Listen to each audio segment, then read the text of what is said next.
Arabia Saudite dhe Turqia sot janë aleatë Amerikës. Por kush garanton që s'janë nesër? Dhe këta thonë pritë se atëre për të mbrojtur, pas ka drejt Iranit duhet pajisim edhe ne me bombë bërthamore. Po në qoftë se nesër pas nesër për shkak teknologjisë, se kjo teknologjia bërthamore s'qen nga kaq e vështirë, mund ta marrin dhe talebanët këtu, se edhe këta janë pasuruar, dhe t'ja japin kinezët. Cilët e kanë afër Pakistanin aty? Cilët e kanë afër Pakistanin, po kanë dhe Kinën. Mund ta dojë dhe Turkmenistani, Rusi e kanë lart.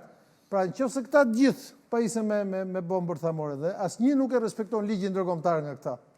Çfarë ndodh? Ky pra është fundi i botës. Por Ilir, pse dikush duhet ta ketë dhe të tjerët mos ta kenë armën bërthamore? Dhe nga kjo që po ndodh në Iran, është një argument i qartë sepse në këtë botë Mehmet Kalisi që nga përfundimi i luftës dytë botërore, rregullat i kanë ata që fitojnë dhe jo ata që humbin. Po edhe ata të cilët janë të fortë. Po pikërisht për fitoni forti. Po, fitoni forti.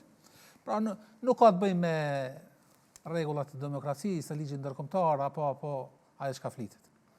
Urdhër. Cili do të jetë ndikimi ekonomik që do të ketë kjo luftë?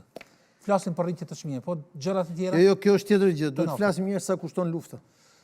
Sa kushton lufta? Izraelit sot lufta i kushton 1 miliard në ditë. Në ditë? Po, Izraeli nuk e mban dot luftën për të vazhduar kështu.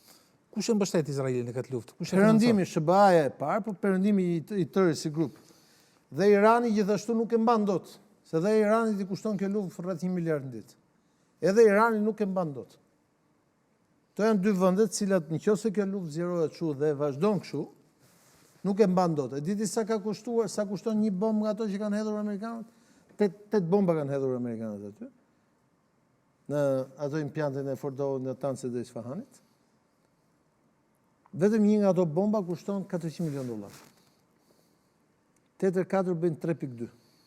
Duhet kemi parasysh që gjithë buxheti i Pentagonit është 1 trilion e diçka. Aty afër 1 trilion është. Po.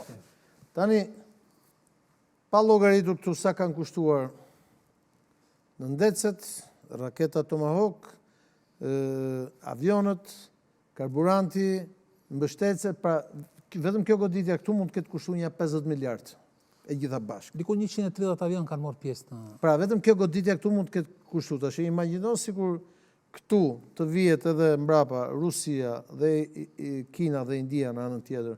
Dhe ky fronti këtu të kthehet një front luftë botërore, gjithë ekonomia e botës është ekonomia e luftës.